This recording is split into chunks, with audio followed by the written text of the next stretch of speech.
এই রংপুর হচ্ছে আবু সাইদের পবিত্র রক্তে মিশানো মাটি।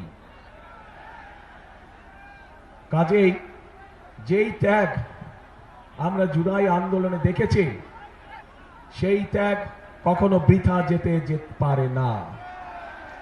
আমাদেরকে যে কোনো মূল্যে সেই ত্যাগের মূল্যায়ন করতে হবে। কিন্তু কিভাবে আমরা আবু সাইদের সেই জীবন উৎসর্গ, সেই ত্যাগকে আমরা মূল্যায়ন করব?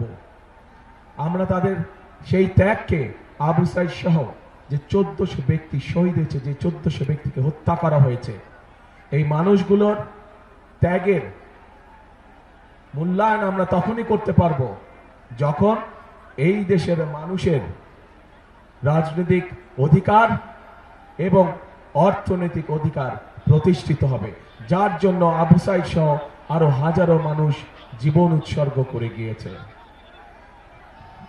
প্রিয় ভাই বোনেরা, আমি বিশ্বাস করি, অনেক মানুষ বলে যে রংপুর এলাকা, এই এলাকা সহ পুরা রংপুর বিভাগের যে জেলাগুলো বলে যে গরিব অঞ্চল, কিন্তু আমি বিশ্বাস করি এই অঞ্চল হচ্ছে অত্যন্ত সম্ভাবনাময় অঞ্চল।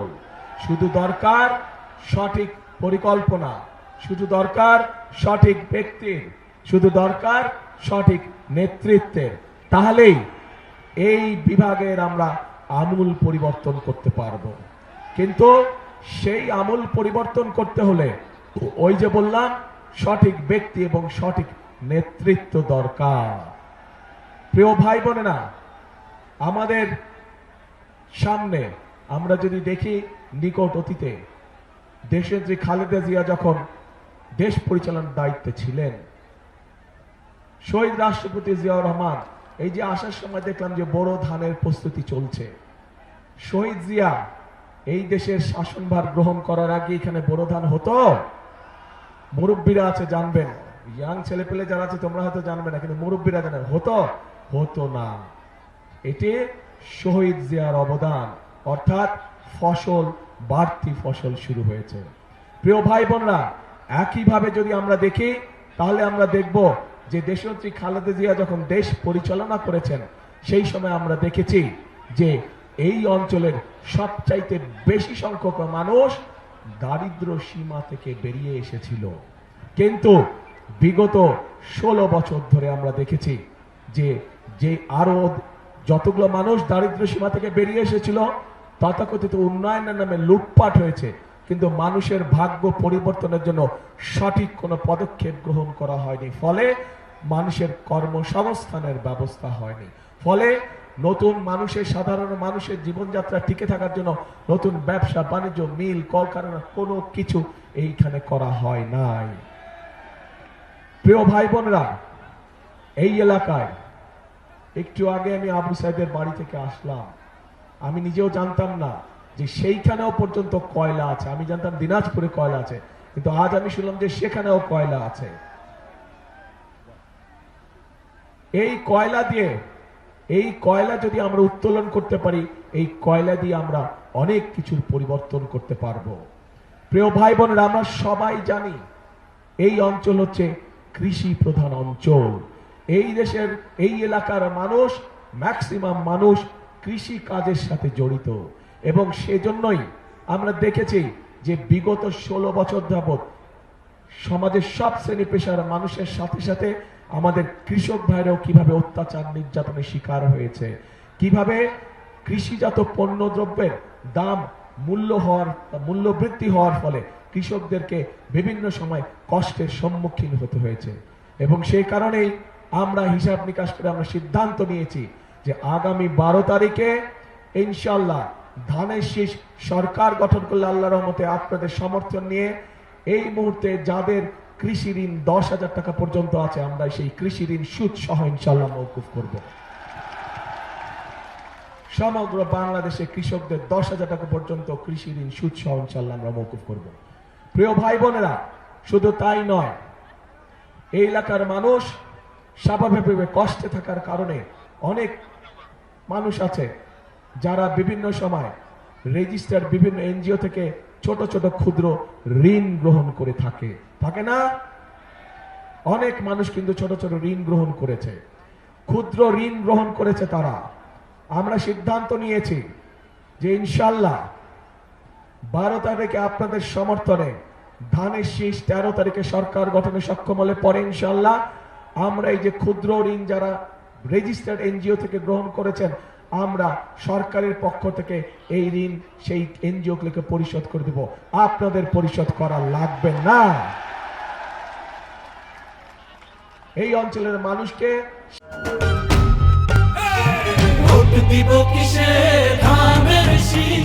সেই ঋণ পরিশোধ করা লাগবে না। প্রিয় ভাই বোনেরা, আমাদের এই এলাকাকে ঢেলে সাজাতে হবে, এই এলাকার মানুষের কর্মসংস্থান করতে হবে।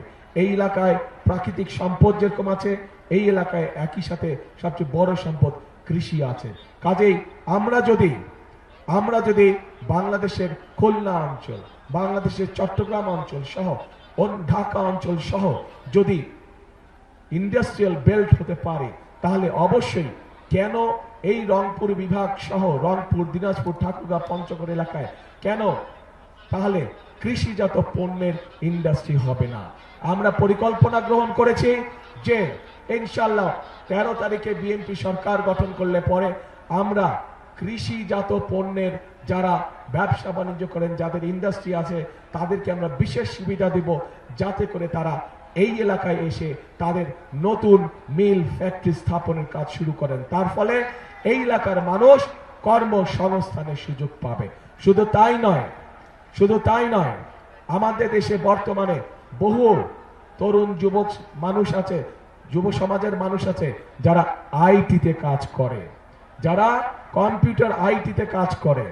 আইটি কোম্পানি যেগুলো আছে, তারা যদি এইখানে এসে তাদের কোম্পানিগুলো স্থাপন করে এবং এই এলাকার ছেলে মেয়েদেরকে যারা আইটিতে কাজ করতে পারে তাদেরকে সেখানে চাকরি বাকরির ব্যবস্থা করে দেয়, তাহলে তাদেরকে সেই কোম্পানিগুলোকে আমরা একটি নির্দিষ্ট মেয়াদ পর্যন্ত করের ছাড় দিব, যাতে করে এই এলাকার মানুষ, এই এলাকার সন্তানেরা যাতে করে কর্মসংস্থানের ব্যবস্থা করতে পারে।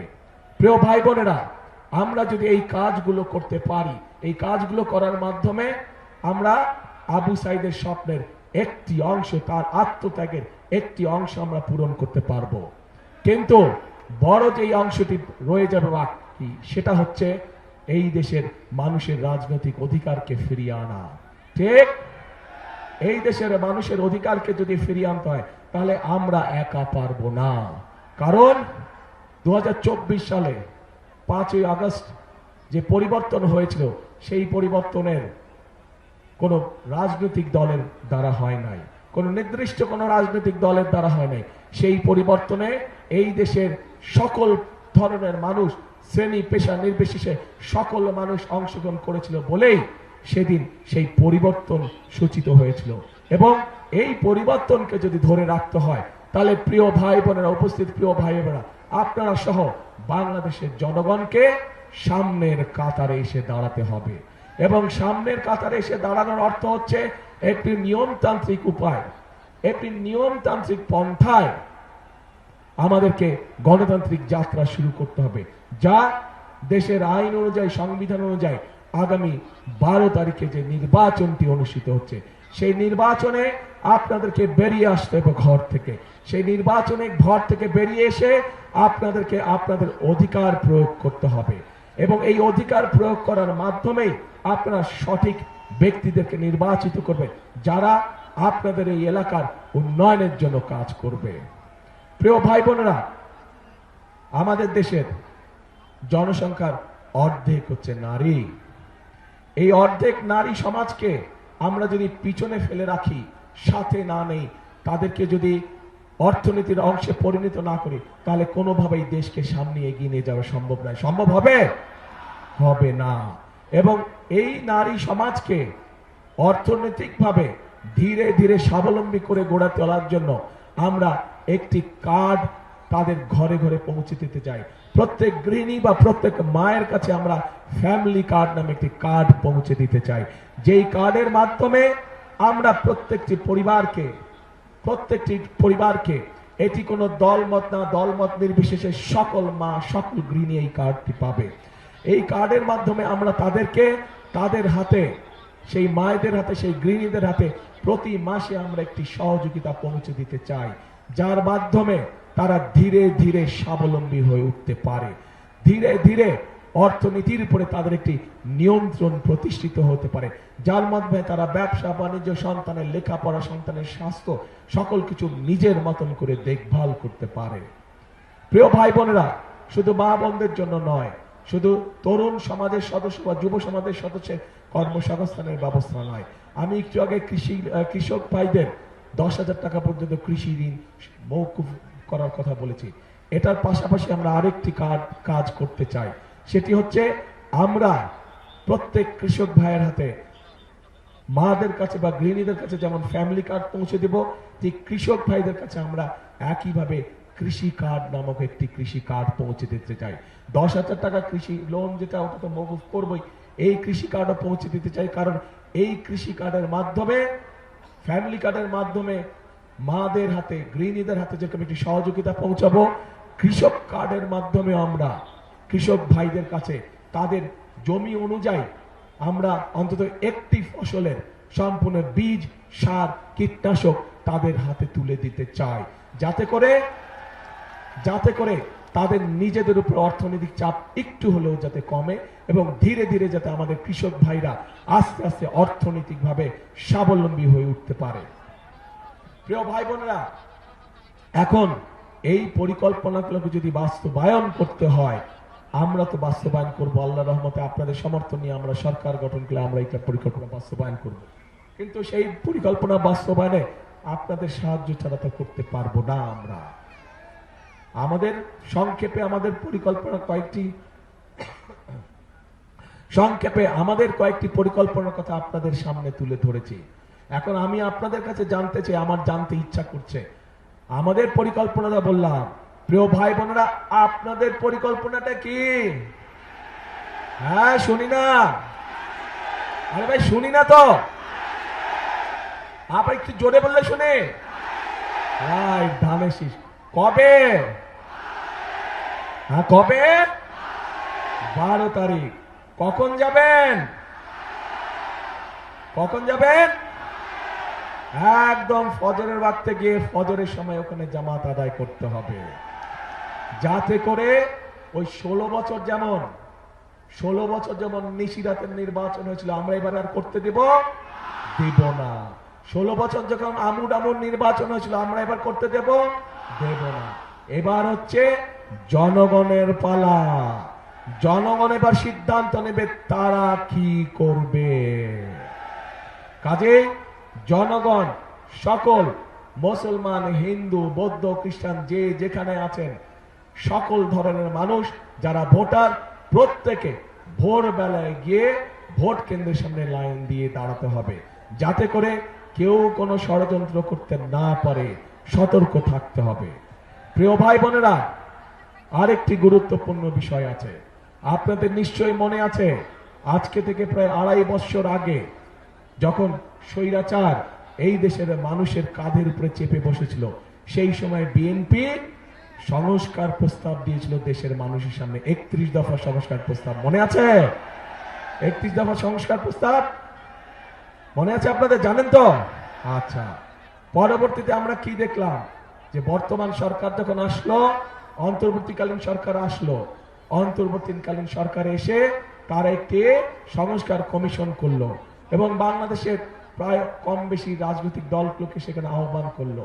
আমরাও গিয়েছি সেখানে, আমরা আমাদের সংস্কার প্রস্তাব আমরা দিয়েছি এবং মোটামুটি ভাবে সংস্কার প্রস্তাব যেগুলো আমরা দিয়েছি, যা আমরা জনগণের সামনে অনেক আগে উপস্থাপন করেছিলাম, সেইগুলাই কম বেশি ভাবে তারাও দিয়েছে। হতে পারে কোনোটি ব্যাপারে আমাদের সাথে কিছু দ্বিমত আছে, কিন্তু আমাদের সাথে যদি কোনোটির ব্যাপার দ্বিমত থাকে, আমরা কোনো লুকো ছাপা করিনি। আমরা জনগণের সামনে প্রকাশ্যে বলেছি যে কোনটিতে আমরা সম্মতি দিয়েছি এবং কোনটিতে আমাদের কিছু ডিসএগ্রিমেন্ট আছে, প্রকাশ্যে বলেছি। এখানে কোনো লুকো ছাপার কোনো বিষয় নেই। এখন প্রিয় ভাই বোনেরা, এই যে 12 তারিখে যে আপনারা আপনাদের পরিকল্পনা সফল করতে যাবেন, একই সাথে আরেকটি কাজ করতে হবে। এই যেই অধিকার ফিরানোর জন্য আবু সাইদ নিজের জীবনকে উৎসর্গ করেছে, চট্টগ্রামে ওয়াসিম নিজের জীবনকে উৎসর্গ করেছে, এরকম হাজারো মানুষ যারা নিজের জীবনকে উৎসর্গ করেছে, তাদের মানুষের ভোটের অধিকার, কথা বলার অধিকার, অর্থনৈতিক অধিকার প্রতিষ্ঠার মাধ্যমে যেমন তাদের এই জীবন উৎসর্গকে আমরা মূল্যায়ন করতে পারবো, একইভাবে তাদের জীবন উৎসর্গকে মূল্যায়ন করতে হলে আমরা যে জুলাই সনদে স্বাক্ষর করেছি, সেই জুলাই সনদকেও আমাদের সম্মান করতে হবে। এবং সেজন্যই আপনাদের সকলকে অনুরোধ করব যে ধানের শীষে যেমন সিলটা দিবেন 12 তারিখে, একই সাথে আপনাকে যে দ্বিতীয় ব্যালট পেপারটি দিবে হ্যাঁ এবং না, সেখানে হায়ের পক্ষে দয়া করে আপনারা রায় দিবেন। মনে থাকবে তো? প্রিয় ভাই বোনেরা, 5 তারিখে, অগাস্টের 5 তারিখে পরিবর্তন হয়েছে দেশে। দেশের মানুষ পরিবর্তন চায়। কি পরিবর্তন? ফ্লাইওভার হবে বড় বড়, বিল্ডিং হবে বড় বড়, ঠিক আছে, হলে হবে, কিন্তু মানুষ তার নিজের ভাগ্যের পরিবর্তন চায়। মানুষ চায় কর্মসংস্থান, মানুষ চায় নিরাপদে রাস্তা দিয়ে হাঁটবে, মানুষ চায় নিরাপদে রাতে বাসায় ঘুমাবে, মানুষ চায় নিরাপদে যে যার চাকরি বাকরি ব্যবসা বাণিজ্য সব কাজ কারবার করবে, তাই তো? কাজে সেই নিরাপদ ব্যবস্থা যদি তৈরি করতে হয়, তাহলে আপনাদেরকে সমর্থন লাগবে। আপনাদের সমর্থন থাকলে সেই নিরাপদ ব্যবস্থা ইনশাআল্লাহ বিএনপি বাংলাদেশে প্রতিষ্ঠিত করতে পারবে। কারণ বিএনপির অতীত ইতিহাস আছে। দেশের আইন শৃঙ্খলা কিভাবে নিয়ন্ত্রণ করতে হয় সেটি বিএনপি একমাত্র অতীতে দেখিয়েছে। বিএনপি দেখিয়েছে বলেই, বিএনপির অভিজ্ঞতা আছে বলেই বিএনপির পক্ষে সম্ভব একমাত্র দেশের আইন শৃঙ্খলাকে সঠিকভাবে, শক্তভাবে নিয়ন্ত্রণ করা এবং শক্তভাবে মানুষের নিরাপত্তা প্রদান করা। প্রিয় ভাই বোনেরা, যেই পরিকল্পনার কথা বললাম, আবু সাইদের স্বপ্নের যে কথাগুলো আমি বললাম, এগুলো যদি বাস্তবায়ন করতে হয়, তাহলে আমাদেরকে আরেকটি বিষয় টুটি চেপে ধরতে হবে। বলেন তো কি সেটা? ইয়েস, দুর্নীতি চেপে ধরতে হবে, টুটি চেপে ধরতে হবে। আমরা দেখেছি বিগত 16 বছর উন্নয়নের নামে মেগা প্রজেক্ট হয়েছে। যদি মেগা প্রজেক্টই শুধু হতো আমাদের আপত্তি ছিল না, কিন্তু আমরা দেখেছি কিভাবে মেগা প্রজেক্টের নাম করে মেগা দুর্নীতি করা হয়েছে। এই দুর্নীতির অবসান হতে হবে। আবু সাইদের হত্যাকারীর যেমন বিচার হতে হবে, দেশের মানুষের সম্পদ লুটপাট করে যারা বিদেশে পাচার করেছে, অর্থ পাচার করেছে, তাদেরও এই দেশে বিচার হতে হবে এবং সেই অর্থ, লুটপাটকৃত অর্থ আমাদেরকে চেষ্টা করতে হবে বিদেশ থেকে দেশে ফিরিয়ে নিয়ে এসে মানুষের কাজে ব্যবহার করা। এবং প্রিয় ভাই বোনেরা, এই কাজটিও যদি কেউ করতে পারে, সেটাও একমাত্র বিএনপির পক্ষেই করা সম্ভব।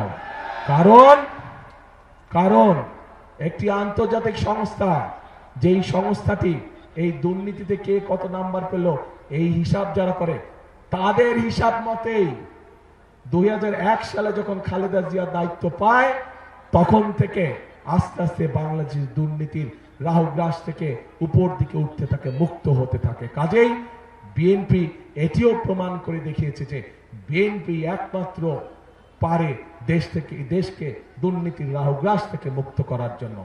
প্রিয় ভাই বোনেরা, একটি দল আছে, সেই দল বিএনপি সম্পর্কে মিথ্যে কথা বলে যাচ্ছে কয়েকদিন ধরে। আপনাদের নিশ্চয়ই মনে আছে, আজও দেখলাম তারা বলেছে তাদের 2 সদস্য 2001 থেকে 2006 পর্যন্ত আমাদের সাথে সরকারে ছিল। মনে আছে আপনাদের? এখন তারা বলছে যে বিএনপি সময় বলে পরিস্থিতি অন্যরকম ছিল, তাদের মানুষগুলা ভালো আর আমাদের মানুষগুলা খারাপ। আমার প্রশ্ন হলো ভালো মানুষের সাথেই তো ভালো মানুষ থাকে নাকি? তাদের মানুষ যদি ভালোই হয়ে থাকে, তাহলে বিএনপি যদি খারাপ হয়ে থাকে, তাহলে তারা ছিল কেন আমাদের সাথে পুরো 5 বছর? আমাদের সাথে প্রথম থেকে শেষ দিন পর্যন্ত তারা ছিল এবং তাদের থাকাটাই প্রমাণ করে খালেদা জিয়া যে দুর্নীতিতে সফলভাবে নিয়ন্ত্রণ করতে সক্ষম হয়েছে। তাদের প্রথম দিন থেকে শেষ দিন পর্যন্ত থাকাটাই প্রমাণ করে যে একমাত্র বিএনপির পক্ষেই সম্ভব এইসব দুর্নীতিকে নিয়ন্ত্রণ করা। এবং তাদের প্রথম দিন থেকে শেষ দিন পর্যন্ত থাকাটাই প্রমাণ করে যে বিএনপি পারে একমাত্র এই দেশকে সঠিক দিক নির্দেশ দিয়ে পরিচালনা করার জন্য। প্রিয় ভাই বোনেরা, হয় এই দলটির মাথা খারাপ হয়ে গেছে অথবা নিজের নেতৃত্ব সম্পর্কে নিজেই আবল তাবল কথা বলছে, ভুল কথা বলছে। কাজে সেই বিতর্কে আমরা যেতে চাই না। আমাদের শক্তি হচ্ছে বাংলাদেশের জনগণ। আমাদের শক্তি যেহেতু বাংলাদেশের জনগণ, সেই জন্য বাংলাদেশের জনগণের কাছে আমরা ফিরে যেতে চাই। আমাদের শক্তি যেহেতু বাংলাদেশের জনগণ, সেই জন্য বাংলাদেশের জনগণের কাছে আমরা ভালো মন্দ যা কিছু আছে সবকিছু রায় আমরা বাংলাদেশের মানুষের কাছেই রেখে দিতে চাই। বাংলাদেশের মানুষের সিদ্ধান্তই আমাদের প্রথম এবং শেষ সিদ্ধান্ত। প্রিয় ভাই বোনেরা, আসুন আজ সময় এসেছে ষড়যন্ত্রের জবাব দেবার। আজ সময় এসেছে শহীদ আবু সাইদের স্বপ্ন বাস্তবায়নের।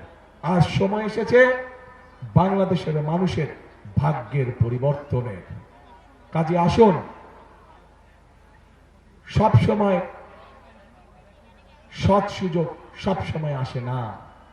যেহেতু আল্লাহ তাআলা আমাদেরকে দেশকে সঠিকভাবে পরিচালনা করার জন্য একটি সৎ সুযোগ দিয়েছেন, কাজে এই সৎ সুযোগটিকে আমরা দেশের কাজে জনগণের স্বার্থে আমরা ব্যবহার করি, যাতে আগামী দিন আমরা সুন্দর একটি প্রত্যাশিত, আমাদের কাঙ্ক্ষিত বাংলাদেশ, প্রত্যাশিত বাংলাদেশ আমরা গড়ে তুলতে সক্ষম হই।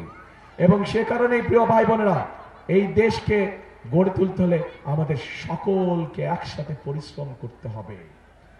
এবং আমরা যদি সকলে একসাথে ঐক্যবদ্ধ থাকি, আমরা যদি সকলে একসাথে পরিশ্রম করি, তাহলে এই উত্তরাঞ্চল, এই রংপুর বিভাগ কখনো ওই যে মঙ্গা পীড়িত বলে কোনোভাবেই এটা থাকতে পারে না, অনুন্নত বলে, উন্নয়নের ছোঁয়া নেই বলে কোনোভাবেই এটা থাকতে পারে না। এই অবস্থার আমরা এইবারে ইনশাল্লাহ পরিবর্তন করতে পারবো আপনাদের যদি সমর্থন আমাদের সাথে থাকে, আপনাদের সমর্থন ধানের শীষের পক্ষে থাকলে ইনশাল্লাহ এই পরিস্থিতির পরিবর্তন আমরা এইবারে ইনশাল্লাহ করব। সেজন্যই প্রিয় ভাই বোনেরা, কথা আমি একটাই বলি, কথাটি আপনারা শুনেছেন, তারপর আপনাদের সামনে বলতে চাই। কি সেই কথা? সেই কথাটি হচ্ছে করব কাজ,